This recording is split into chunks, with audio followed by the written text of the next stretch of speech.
right? Because we talked about how it's not like there's a system that one of these four Final Four teams have bought into, other than the system of getting the best players you possibly can and having as few weaknesses as you can. But you think about the difference between even the 2 seeds in the NCAA tournament this year compared to the 1 seeds. Like, these are 4 teams with weaknesses that are not glaring, right? Like, their Yes, weaknesses right. are, I mean, as opposed to, and you look at the 2 seeds in this tournament, Michigan State, St. John's, Tennessee, Alabama, all 4 of those teams have strengths.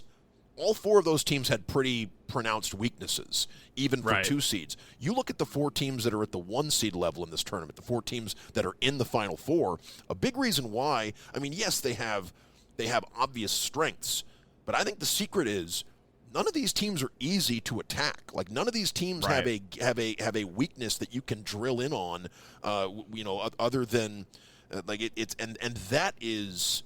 Like, to me, that's really striking. What makes this weekend a lot of fun, because you're talking about 4 teams that are no picnic to play against.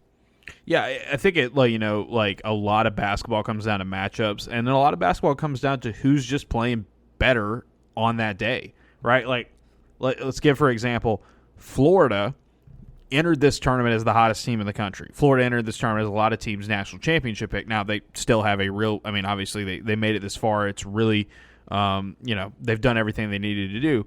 However, UConn and Texas Tech got into a position where they had Florida on the ropes. So even though Florida's been the hotter team and the better team down the stretch of the season, they're not invincible. And I think that's something that Auburn can take into this game, knowing that, like, hey, Florida's not this like unstoppable juggernaut, right?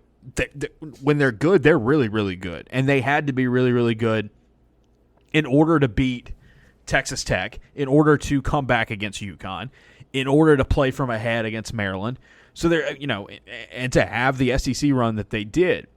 You could make the argument, though, that even though Auburn fell behind by 9 to Michigan on the road, and they were down at the half to Creighton, this Auburn team has arguably played better than this Florida team has in the NCAA tournament. Does that matter? Not really. I mean, every game takes on a life of its own. I think I go back to what Bruce Pearl said heading into this tournament and saying, like, hey, we have all these quad 1 wins. We have this resume. We're so battle-tested. But when the thing tips off, none of that matters. It's just, are you going to be that good on that day? And so for Auburn, that's the thing for them in this game. I think both of these teams are so balanced, and they're deep, and they've got really good coaches, in place, to the point where if they – if one of them stumbles or if one of them falls far behind, the other team is going to be able to find ways to kind of stay on it and lean on them, step on their neck, whatever you want to say. On the flip side, that makes for such good back and forth basketball, and I think we've seen a lot of that in this tournament from a lot of teams.